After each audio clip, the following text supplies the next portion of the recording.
Imagine you enter a strange room where a computer tells you that hidden somewhere in the building is a cube. Then it asks you, what does the cube contain? Most of us would recognize this to be a futile question. The cube could be large or small. It could be a solid block or a vacuum chamber of nothing but sparse particles of gas.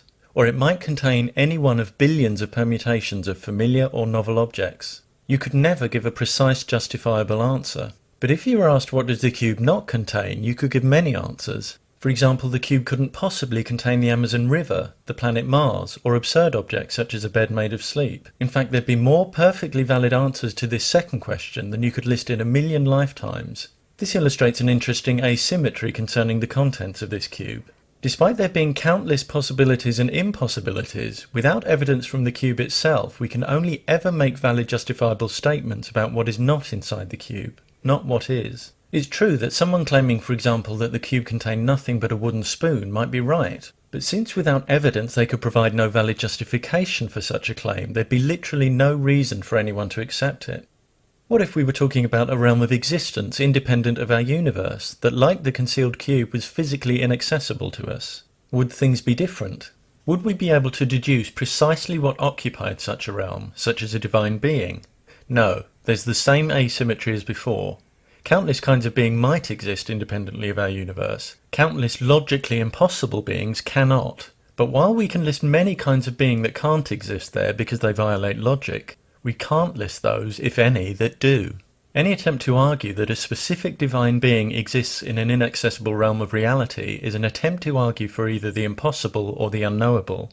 Logic alone can refute impossible beings, but it can't show that possible beings actually exist without evidence. If you can't at some point provide measurable, verifiable evidence for the specific being you claim exists, all the argument in the world won't establish your claim as fact. This is one reason why, as soon as anyone claims they have a logical argument that requires the existence of one personal creator of our universe, we know it'll be fallacious because they failed at a basic level to understand what's required to establish such an existence claim.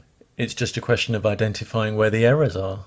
For example, the theologian William Lane Craig has asserted that our universe had an original cause, which, because it created our time and space, had to transcend time and space. Transcending our time and space doesn't necessarily mean something transcends all time and space. However, his conclusion that this non-temporal, non-spatial cause would have to be a changeless disembodied mind is more seriously flawed.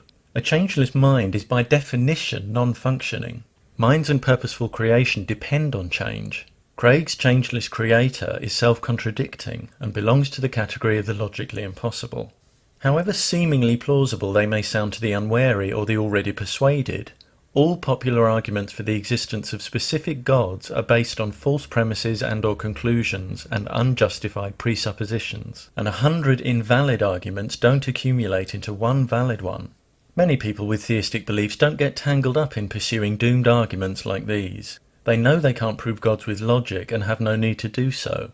They realize their beliefs are personal and that others are entitled to different views.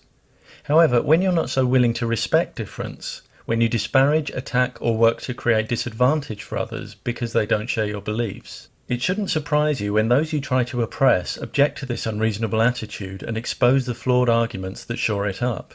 A belief in one or more gods might sustain you in your own life, but when you pressure others to adopt your beliefs and participate in practices associated with those beliefs, you give up the luxury of not having to explain yourself. You give yourself the burden of proof. And certain reasons that might seem sound when justifying a belief to yourself are simply not valid when you're trying to establish existence claims to other people, however passionately you express them. You can't pester and bully people and then retreat behind faith when challenged on your behaviour. And if you can't demonstrate that gods exist, resorting to emotional blackmail to try to get people to believe is a dishonest tactic.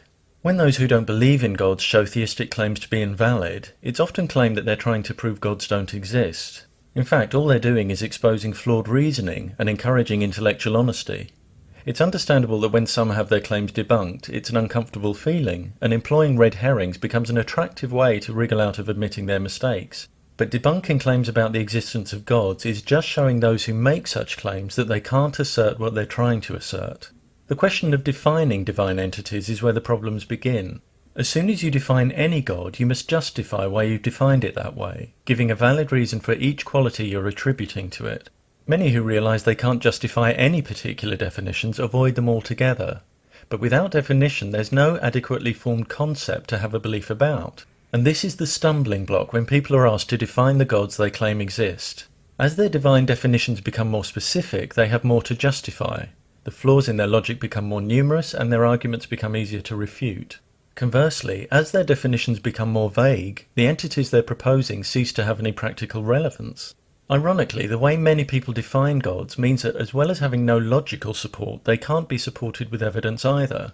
For example, as soon as you say God X is non-physical, you've proposed a being that can't be quantified, tested, or perceived, even in principle. You literally have nothing to work with. When trying to justify non-physical entities, people will often point out that we can't see the wind, but we still know it's there. However, this analogy is flawed. We know the wind is there because it is physical. Not only can we measure it and perceive it directly through our sense of touch, it can knock us off our feet and destroy buildings. The physical force it exerts could hardly be more dramatic. Indeed, we use that force to generate electricity. By contrast, it's not even clear what a being with no conceivable physical characteristics is supposed to mean. Even if you were proposing an entity that had a different type of physical existence, making it undetectable to humans, you'd have enough trouble explaining how you could know it was there. Many claim that the existence of particular gods can be demonstrated, that their powers can be manifested physically, and that these physical manifestations count as evidence. But even if we were to witness an event that genuinely challenged our understanding, that wouldn't justify inferring any specific divine agency. At most, it could indicate power, intelligence, and/or technology that was unknown, both in its number and its nature. Imagine a group of people unfamiliar with electronic technology being duped into watching a carefully staged CGI animation of a man turning into a lion. If they thought they'd just seen evidence of divine magic, we'd know that conclusion was false and due entirely to an illusion of technology beyond their experience. Likewise, if you were to see something genuinely jaw-dropping like stars spelling out words in the sky, you'd have no basis for drawing any reliable conclusions about the specific causes of what you were witnessing. You could be having your brain expertly controlled by aliens. You could be having a psychotic break from reality. We already know that brains can conjure up richly detailed worlds when we dream, and that their dysfunction can cause us to hallucinate. If some kind of intelligence was responsible, anything with the ability to manipulate physical matter or our perceptions to that extent could easily disguise itself, so we could never be sure of its identity.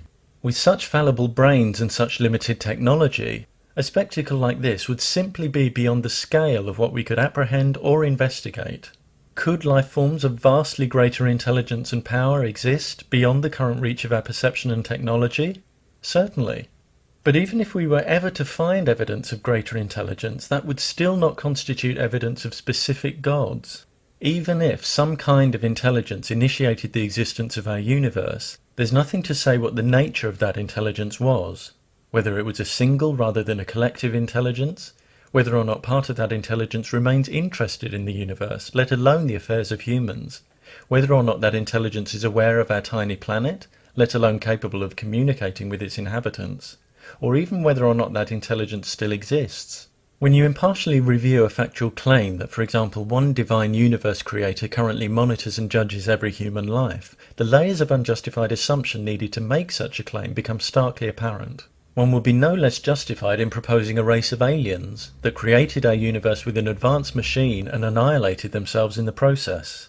As soon as you propose any specific being, the nature of whose existence can't be reliably examined and quantified, even in principle, you're talking about a non-scientific concept that's insupportable by either logic or evidence.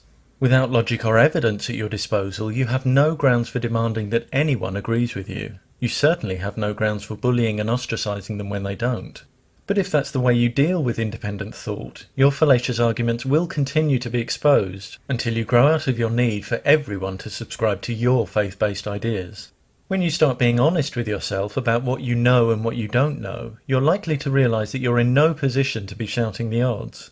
And when you understand that it's behavior that has the practical impact on our lives, you may realize that it's not whether we believe in gods, but how we treat each other that says the most about our character.